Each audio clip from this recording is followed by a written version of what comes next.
Hoop 7 proudly brings to you Basketball Hustle, featuring your hosts, the writer, Chris Pike, and the scoring machine, Shawn Redhage. Now it's time for another episode of Hoop 7's Basketball Hustle.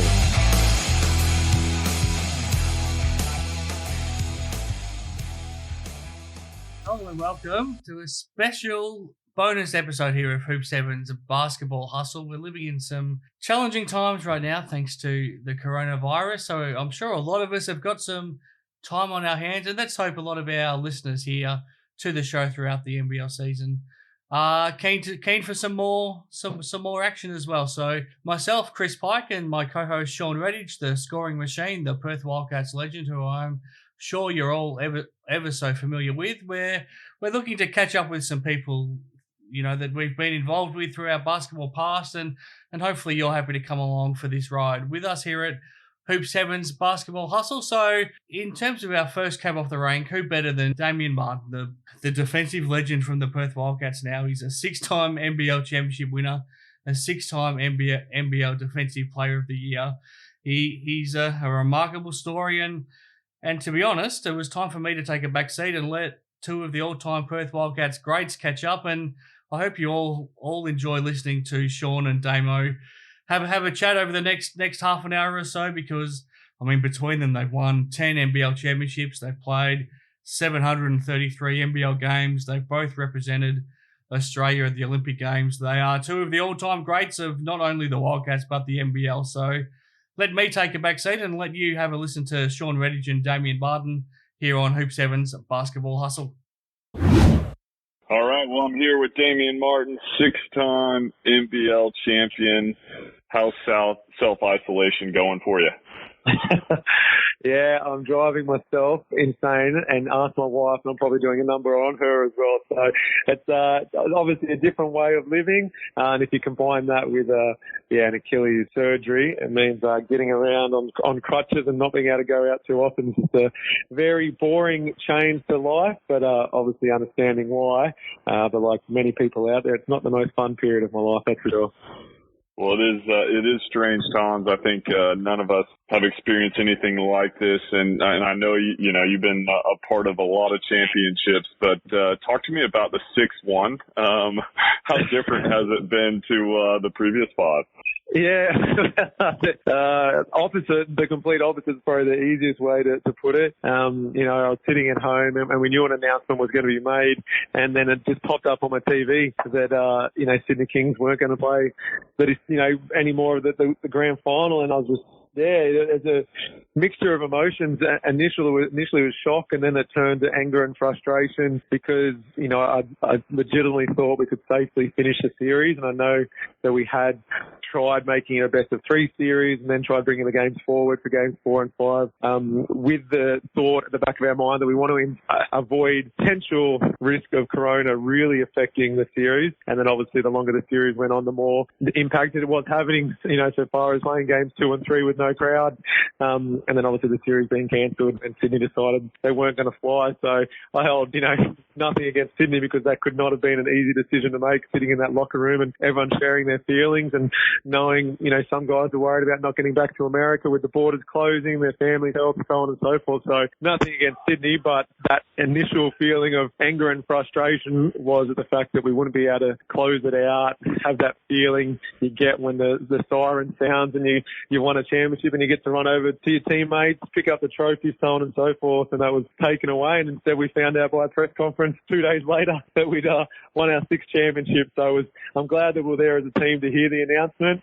Seeing Bryce's reaction is one I'll never forget. And so we still got to enjoy winning the championship, but never got to experience that feeling that very few athletes get to have. And for guys like Wani, whereas his first championship, I wish he could have experienced it, but hopefully there's many more for him to come. Now, I know you'll take any championship you can get, but do you kind of feel like you're a little bit cheated out of this one? I mean, obviously there's not a whole lot to fault there, but just do you feel like, you've gone through 6 months of training, you guys have the grind, and then it's like, there's a press conference, you guys are up in this room that you guys are in on a daily basis, and, you guys won the championship. Does it feel like a little bit of being cheated out of it? Not necessarily cheated out of it, because the world we live in today is a different one to what we're living in, a month ago. And so that the whole change to the normality of day-to-day living, probably began to change with how Corona was impacting Australia and for us, the NBL. So it's kind of the start of me really noticing the big changes. And obviously it feels like the NBL championship, it was probably only a month ago, but it feels like a lifetime ago that we were announced as winners, because so much has happened on a day-to-day basis. So it was one of those feelings that I can't believe this is happening. And in the end, I got to talk to guys like, Luke Longley and Kevin Lish, who are with the Sydney Kings, their captain, and then a mentor for the coaches. Will Weaver reached out, and there was never anything personal. It really, against us, it really was a decision about, guys' physical and mental health, and they decided not to play games 4 and 5. And after talking with those guys in particular and having some time to digest and then realize that even though we don't get to play games 4 and 5 and win it that way, we did win a championship. It was a special year. Nothing can take away the fact that we were on that training court every single day. We were up in that locker room every single day, watching video, doing recovery, training as hard as we could, the highs and lows that you're well aware of playing NBL basketball, and it resulted in a championship, but certainly not the way any of us wanted to win it, or would wish, future champions to win it. I mean, make a good point there, and I watched the video of when you guys won the championship and Bryce Cotton's running around, and was it a little bit awkward knowing the social distancing as well to see you guys hugging? But I'm sure there were some of you who were like, should I be doing this right now? So back then, and again, we're only going back a few weeks, it was one of those things you laughed about almost with the social distancing. But my thing I was conscious of was that there was media in the room and we're getting filmed, and I was like, there's no real, at the time it felt like there was no real winner. So I'm not going to get too carried away, and I'll celebrate behind closed doors, not in front of the cameras. Whereas Bryce took the opposite approach. He's like, we've won a championship. And so when that got announced, inside I was like, this is amazing. But then I look up and Bryce is in my face, and then he went and shook hands with everyone, just ignored the 1.5 meter rule. And then when I heard that he got named grand final MVP, that's probably what made me even happier, because the form he was in, the workload he undertook all season, really was the deserving icing on the cake of what's being one of the most impressive individual seasons that I can remember from any player in the NBL. So I was over the moon when I did hear they went that one further and announced him as grand final MVP. And then obviously we got to go away and celebrate as a team, and it was fantastic. Actually, we got together the day before as a team, and we're going through the whole season. And then that day where we got announced as the champions, about 2 hours later, I was actually back at the real estate office writing up an advertisement for a property we're about to list. But then we got together the next day and celebrated the championship itself, and it was a fantastic day. Wow, times are changing. You show our age now, Damo. You're writing up real estate contracts a few hours after finding out you won a championship. I was in the office wearing a shirt saying back to back, and then I had to take that off to wear a button-up shirt, write up a listing, and then go and meet with someone. So, yeah, I don't want to brag about when people say, how was the partying after your championship? The 6-1 is the one I will never share the story of again. And you guys went out on the boat, and then I understand a few of the guys took off straight away back to America. Yeah, so Scott, our assistant coach, he actually took off on the Wednesday, and then on the Friday we got together on the boat, and it was an incredible day. So a whole lot of fun. And then at 6 a.m. the next morning, I believe, Tarico took off to the States, and then anyone else that was trying to get interstate or abroad took off within the next 24 hours. So Taylor Britt flew out at 6 p.m. for Saturday evening, so on and so forth. So it was a whirlwind, few days since Sydney deciding not to play. Then it felt like the longest 2 days of my life, waiting for an announcement to be made, and then before you know it, we're celebrating on the boat and saying our farewells at the end of the day. Yeah, it was the thing that it just happened so quickly. I know that, Friday morning you guys shoot around game 2 I was messaging a few people because I was supposed to be working the game that night as well, and everyone's saying, no, it's on. You know, the NBA had just canceled or postponed their season, and then what was that? 3:00 there was going to be no crowd, and it was just a weird scenario and a lot happening. It just felt like the world changed so quickly, and then in the midst of you guys are trying to win a championship it just must have been such almost a surreal experience. It was. I mean, to be honest, I'm quite a selfish person come finals time in the way I live. And so I kind of block out the rest of the world and then just live in my own bubble that focuses in on, game one. And then after that, it's game two, so on and so forth. So, I was aware of what was going on in the news, but I was so living in my own bubble that, I couldn't believe the extent of it that went on game day for game two. It was when it was announced the crowd wasn't going to be allowed in. We'd been told after shoot around the crowd would be there. And then next thing my phone started blowing up with missed calls, text messages, so on and so forth about not being allowed in. I was like, wow, I can't believe this has happened.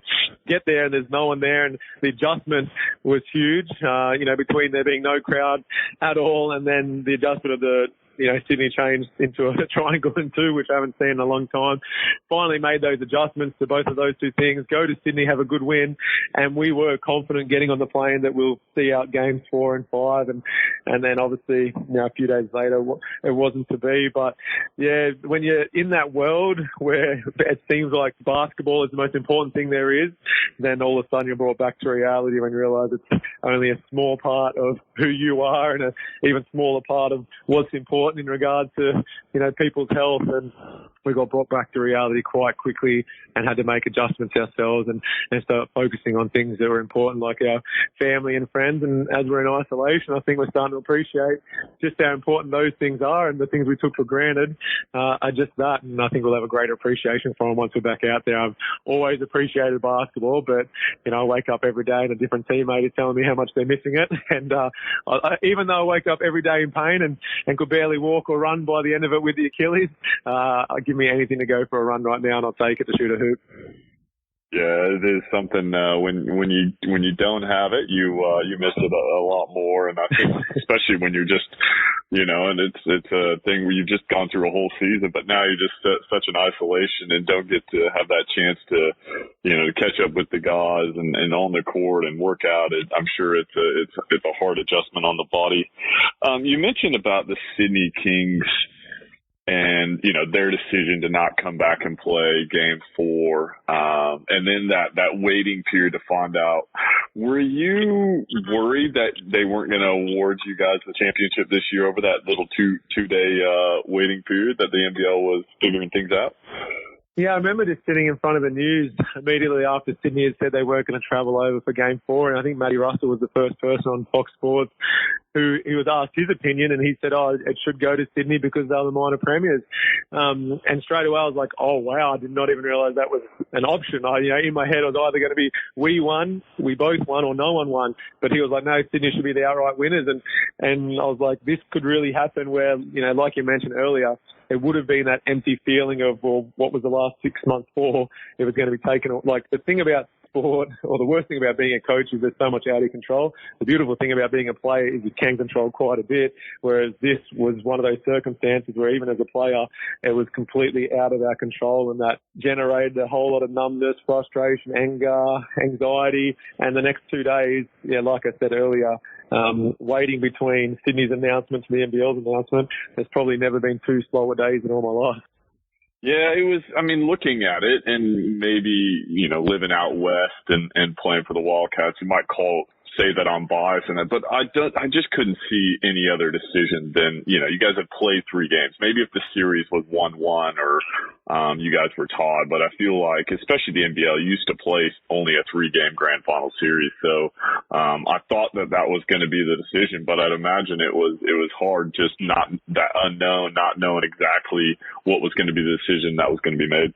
Yeah, we got together, so all of us were in our own homes when we saw the announcement by the Kings, and then how it's going to be up to 2 days before we'll have an announcement from the NBL, and we just started texting in our group chat, and then Nick Cater said, feel free to come on around if anyone wants to, and before you knew it, every single player was over there, and what started as a very quiet, solemn environment, just kind of going through our own thoughts about what had just unfolded. Then we realised, hey, this is it. We're not playing anymore. Let's, talk about the season we've had, and regardless of what happens in 2 days' time, know that, no two seasons have the same teammates. So let's enjoy this for what's happened, and we'll deal with the outcome in 2 days. So enjoyed the afternoon, had plenty of laughs, but the next day, I think everyone was back in their own house, laying there going, could this be any slower? Please give us something. And we didn't hear anything until literally saw the live reactions unfold in front of the TV once Larry Kesselman got up there, and we all tuned in.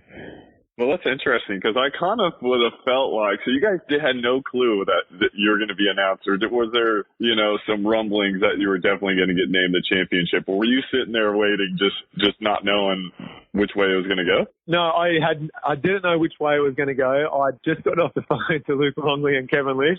So how I was feeling that morning was different to how I was feeling after speaking with those guys. And so when I sat there, I was like, okay, what's going to happen? And there was almost a calmness that started. And then obviously when they were about to announce it, the butterflies went into overdrive. But I was kind of content with whatever decisions they were going to make after having my discussions with those other guys. But the second our team was announced, I was just internally, I was over the moon. And then we went up and had a team-only meeting. And, as you know, being a Wildcat, we have a bit of a motto or a theme during finals or throughout the season, and we needed 5 winners to win a championship between the semi-finals and grand final series. So we had a championship photo cut up in 5 and made a jigsaw puzzle out of it. And we went up, and Trev normally gave it to the MVP after each game to put in the jigsaw puzzle, but he gave me the 5th and final one to put into place, and that moment looking around and knowing that, we'd won the championship and who I'd won it alongside, that's a moment I'll never forget, albeit how corny it is, but the significance of it, it wasn't lost on me, and I'll never forget it. Well, credit to the NBL. I kind of would have thought that there would have been some inkling of which way they were going to go.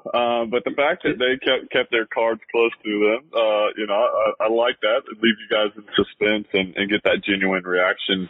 I went and asked Trev and said, mate, I went and saw Trev right before, and I was like, mate, you've got to tell me, what's going on. He goes, honestly, I don't know. He'd been trying to get an answer out of Troy. I think at the time when Trev had seen Troy didn't know. I think Troy found out, maybe our GM may have found out about a minute before the press conference. So I didn't know it at the time, but he was sitting up the back, probably standing up the back with a smirk without us knowing. But other than that, I believe the NBL really did keep it a surprise for everyone until it was announced by Jeremy. So.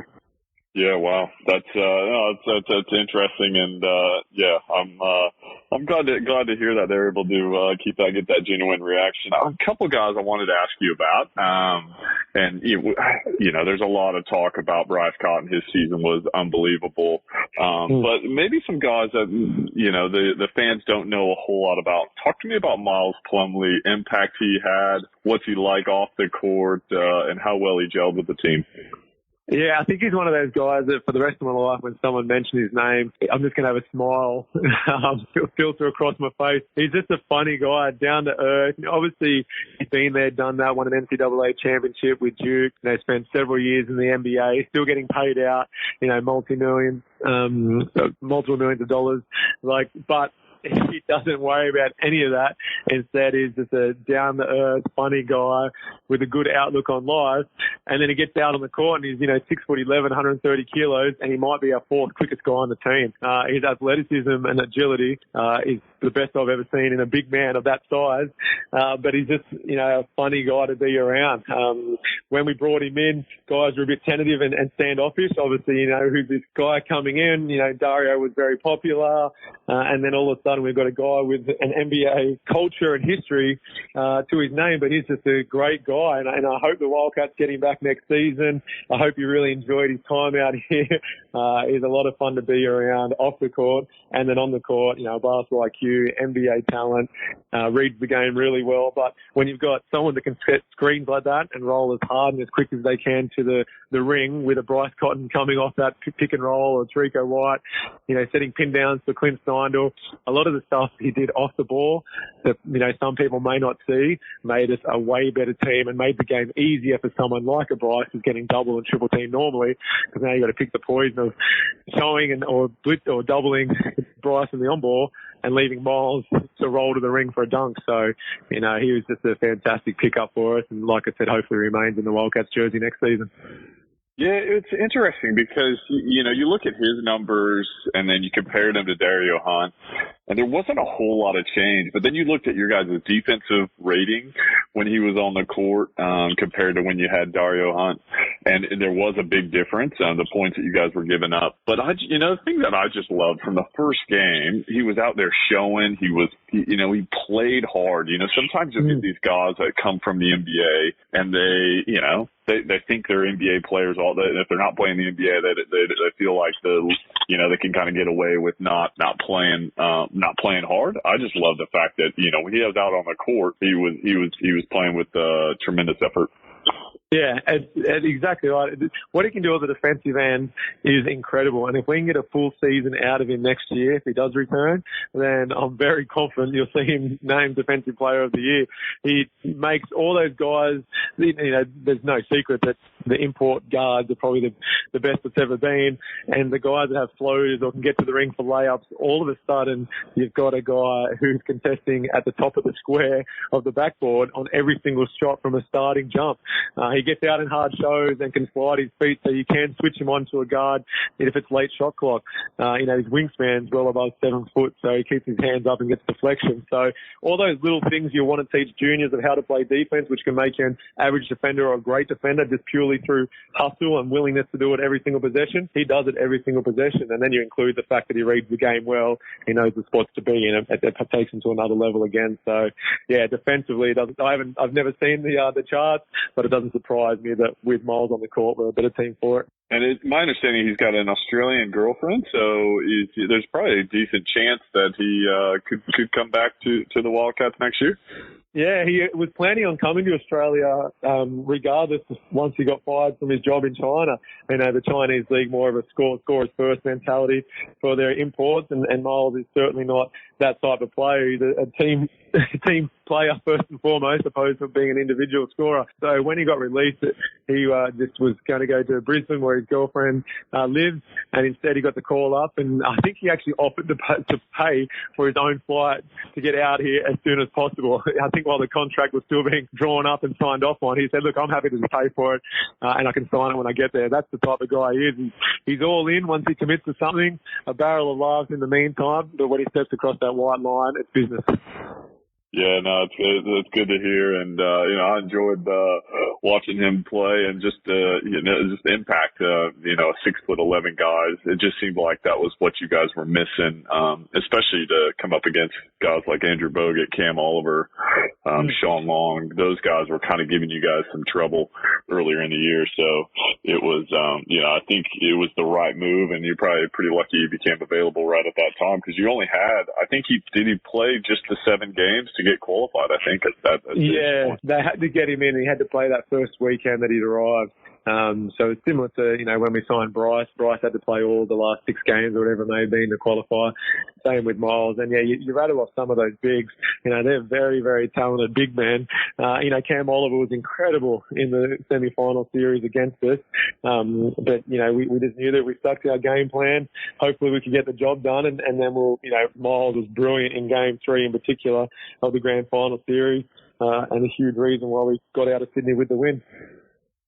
Now, the other guy I wanted to ask you about was Nick Kay. I mean, very rarely do you see a guy come from, he was at Townsville, Illawarra, was playing pretty good basketball, and then he comes to a championship team in the Perth Wildcats. It's almost like he's taken his game to a whole nother level. Very rarely do you see, going from a less successful environment to a more successful environment and being able to elevate your game. Talked about his progression over the last couple of years. Yeah, I always knew of Nick because of a common friend we had in country New South Wales who always raved about him as a junior, and always kept an eye on his progression through university, and then obviously when he came over to Townsville, and I used to joke about it to him that we're going to get him to Perth one day, and I always respected who he was as a player. But the thing that really sold me on trying to really get him across to Perth was when we were in a Boomers camp together. And his basketball IQ, we're at the Com Games, prepping for that. And every single defensive assignment, he made sure he was doing the right thing. And it was incredible. It didn't matter if it was, the first possession of the game or 8 minutes into it and fatigue had set in. He was still doing the same thing. And last possession of the game, we could have been up 30, and he was still doing the right thing. So his basketball IQ was the first thing that stood out to me. And then after that training session, he stuck around and he's his harshest critic. He had a great training session. We were shooting the ball well, started doing some individual skill development after training. And he was, really getting on himself about missed shots, his follow through, whatever it may have been. And he did that every single day of the camp, played really well. And I'm like, this is a guy that's going to continue to get better because of his drive, because of his skill set already, but more importantly, because of his determination to continue getting better. You're funnily enough, you're the person I use in all my speaking engagements when I give an example of someone who's elite. When I compare professional versus elite, professional means you simply get paid to do it. Elite means you do every single one of those cliche 1%ers to get the utmost out of your ability. And he's in that same mold as you. So he's going to continue to get better, even though he's just been named an NBL All-Star first team. I dare say he would have been announced in the Olympic team, had the Olympic team going ahead this year, and I really hope he's deserving of a call into the Olympic team next year when it goes ahead in Japan. But he will continue to get better regardless of which program or which league he's playing in. Well, I think, people talk about the best two-way players in the NBL, and I think you got to throw him in that category now. I mean, in that final series, you almost had to treat him like Bryce Cotton out on the three-point line. I know Sydney's game plan was to make someone other than Bryce beat you, but I mean, after he'd hit his 7th three, you thought they were going to close out on him. It was, and he came out west. He wasn't really known as a three-point shooter. He could hit it. But, it was probably one of the poor areas of his game, but it's become a strength. And I think, you can see that correlation with how hard he works and the improvement he's made.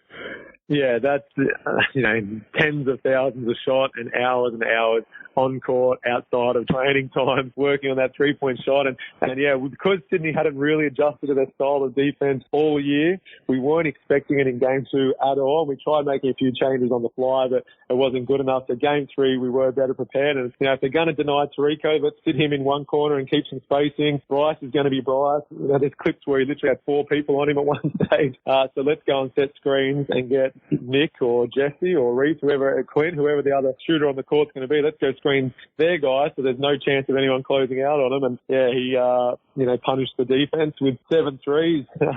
But it's not a fluke. It's just that he's not used to getting so many open looks. And like all season, everyone had to pick their poison with Bryce, and they went with a triangle and 2, and Nick was the one who got hugely rewarded. But that's off the back. That's not just 40 minutes of good shooting. That's off the back of hundreds of hours of working on his shot.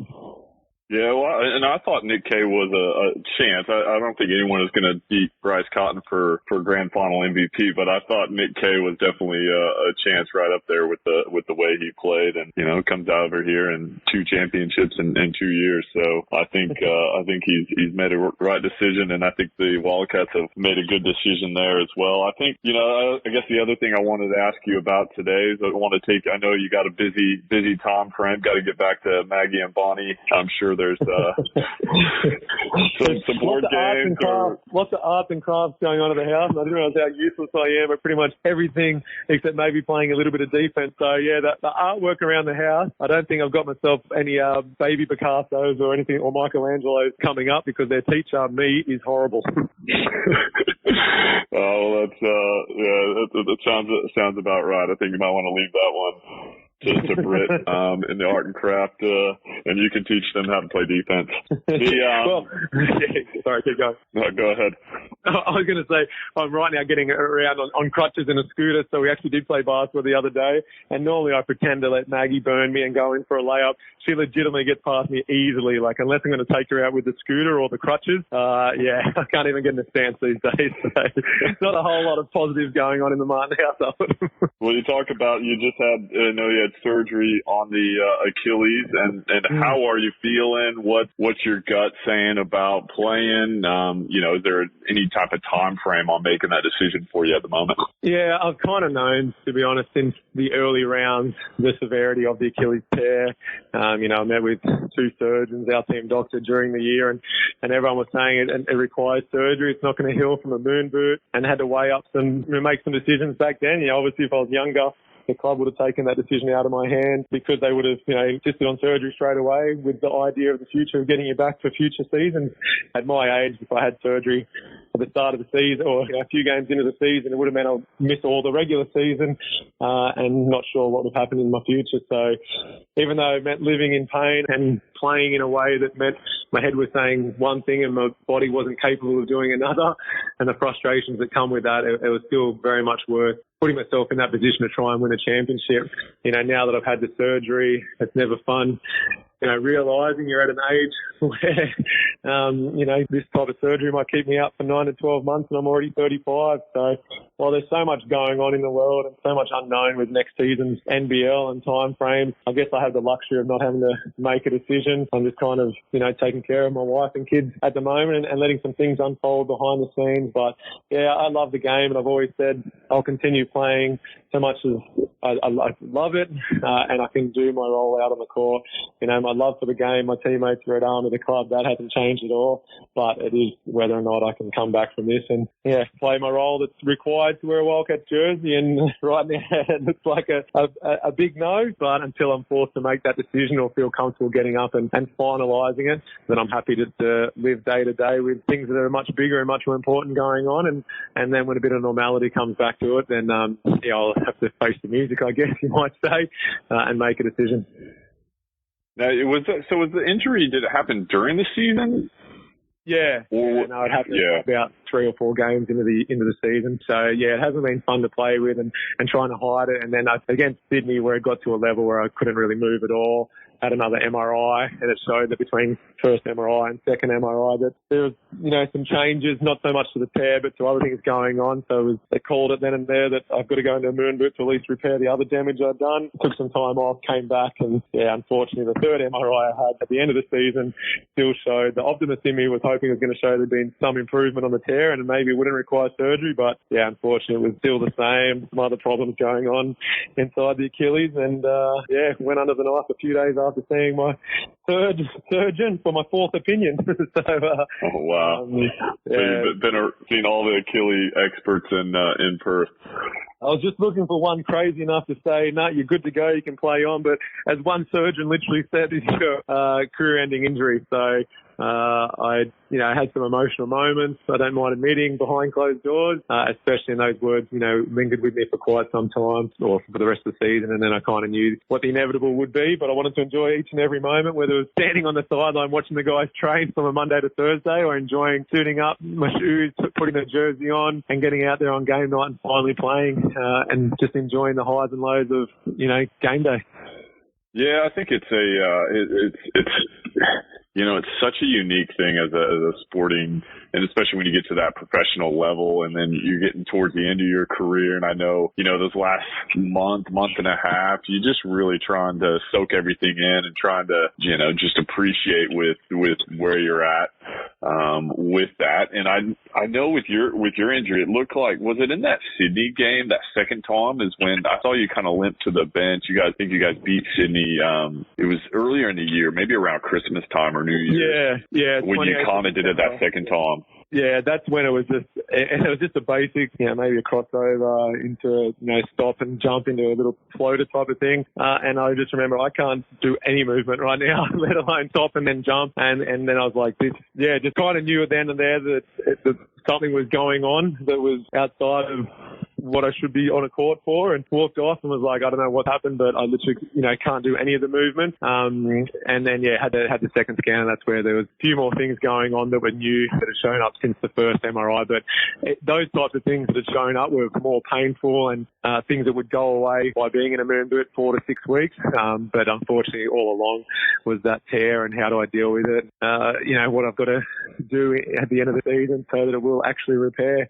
And Sydney was the game where I finally had to take time off and completely change weight programs, training programs. And it was funny, the media would come in, and I always felt so bad. I'd just be standing on the sideline watching my teammates, and I didn't really get to train for the last 3 or 4 weeks of the season. Well, I think it's a credit to you and just, being your teammate for such a long time and seeing you be able to battle through injuries, but, still have an impact on the game.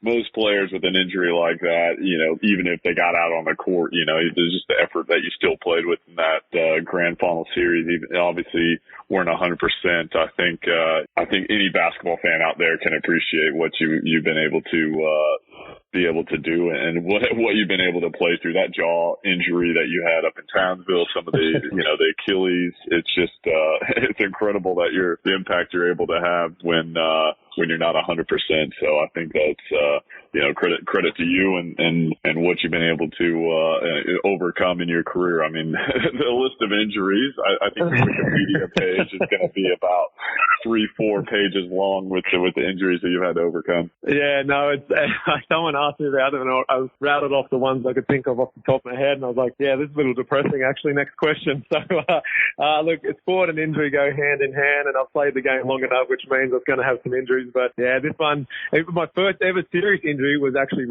complete rupture of my Achilles tendon. So if this is the way I go out, then yeah, the Achilles tendon started and finished my professional playing career. So, I've had as many injuries as anything else in my days. It's just this one's hopefully the final time I'm in a moon boot. I saw Britt's post that when you got married, you were in a moon boot. When we met, I was in a moon boot. When we got married, I was in a moon boot on my wedding day. I took the arm sling off because I just had shoulder surgery. So I was in a moon boot on my wedding day, and then fifth wedding anniversary, I was in a moon boot. So the poor girl, the older we get, the more moon boots I've had, and hopefully she can help me through this one, and maybe I'll quieten things down and try and avoid injuring myself. Well, you've probably got a closet full of moon boots there. Hopefully, you should get different colors, not just the black ones. Maybe you should get a red one, or I'm thinking about writing Peak or Nike or Adidas on and trying to get some sponsorship out of it. I'll see what I can do. See if Dellavedova can hook me up. But I definitely do have quite a few floating around the house. So any listeners out there, if you ever need a moon boot, just reach out. It's yours. Well, last question for you. Obviously as a professional athlete, you've got to think about what's next. And I know you've been thinking about that over the years, and we hope to see you back out on the court. But what's your kind of been plan? Are you going to go into coaching? I know you've been doing some real estate. Is it to go into that more full time? What are you thinking post career? Yeah, about 2.5 years ago, I wanted to make sure that I was starting to plan for the moment where I had to retire. And so I have a few passions outside of basketball, property and people, meant I could do a real estate course. And with the hours that are allocated to the Wildcats, most people don't want to talk about their property, whether it's selling or buying, until after work hours anyway, when they're home. And so I was like, I can learn as much as I can from an educational standpoint during the hours of, say, 2 p.m. when I'm finished with the Wildcats, and 5 or 6 p.m. when I'm heading into people's houses to talk about their home, while I'm still playing. So I didn't want to retire and then, say the following Monday start from scratch in a new career. Instead, I've been lucky enough to have teamed up with a guy who is really good at real estate. I've thoroughly enjoyed, 18 months in it now as a sales rep. And so if I go into that, life post basketball, at least I've, got some hours under my belt and have a basic idea of what I'm talking about, but I've still teamed up with the guy that runs our agency, and I continue to learn from him. But, there's a foundation I'm with that uses basketball in a holistic approach to work with Indigenous communities in Western Australia, and I genuinely enjoy that, getting up and into the Pilbara and different areas around Perth metropolitan area. So basketball is always going to be a part of who I am. I don't think I'll go into something like being a head coach. There's just too much out of your control and too much to put your family through. You win, they credit the players. They lose, they blame the coach. And before you know it, you're looking for a new job. So while my kids are still young, even though I love the game and will coach in some capacity, I think I'll avoid trying to be a coach in the NBL in the short term. But yeah, who knows? It's one of those things that's exciting. It's scary. In particular, when I thought I had things lined up and now we've got coronavirus. And if I do have to retire with this Achilles, I mean, I'll be trying to get, work in real estate when no home opens are allowed. No one's listening to buy or sell potentially if this goes on for too much longer. So there probably isn't a worse time to be retiring purely from a financial perspective. But it's a challenge, and like trying to win a championship year in, year out, it's a challenge that I'm going to have to work hard at, and hopefully, I can do something that not only do I enjoy, but it puts bread on the table for my wife and kids. So yeah, it's a scary thought of what could happen in the next 2 or 3 months. But fortunately, I've been enjoying the real estate. I've got a great team that I work alongside, and hopefully we all come out at the other end and a bit of normality resumes. Yeah, I'm sure you were looking forward to the off season where you could kind of spend a little bit more time in the real estate, and then obviously the coronavirus thing hits and shuts that down quite a bit. I'm sure the level.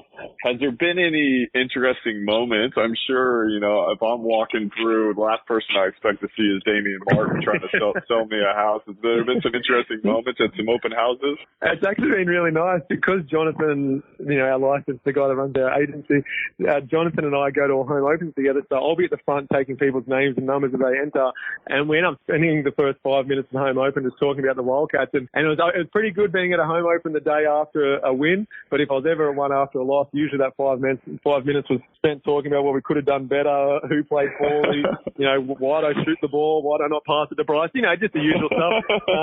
But yeah, it was funny the encounters we had, and I actually got to sell a house because they had it listed with another agent. They didn't sell it, and they asked me to come around, and I got a 3-story home, and on the bottom floor there's an indoor basketball court, and I'm like, oh, this is amazing. And they're like, yeah, we're Wildcats members. I was like, this is making sense now. Like, who would give me this house to sell? But yeah, I was very jealous when we actually had to hand over the sold sticker, and it wasn't for us to move into it because it was beautiful.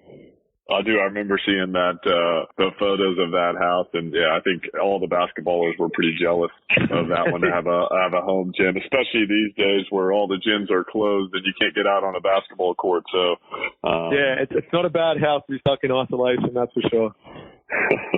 Well, Damian Martin, thanks for your time today. It's always a pleasure to catch up, and congratulations on your 6th title.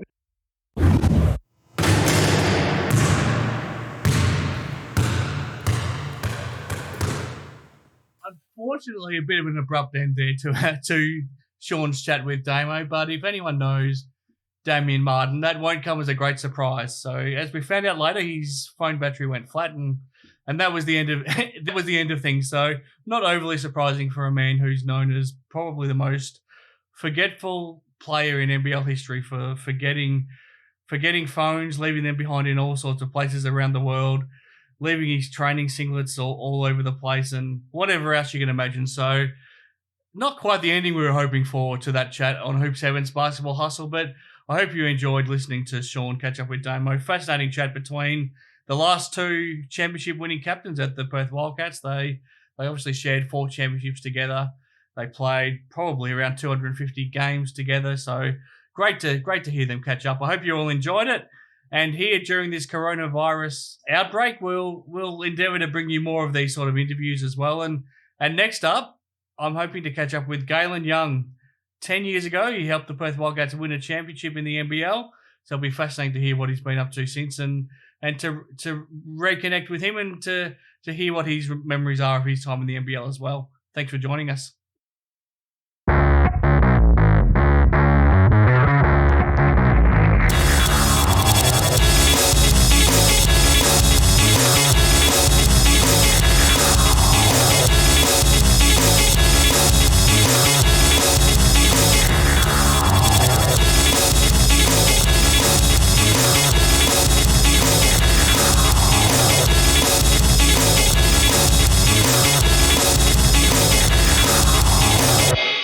Bye, have a great time.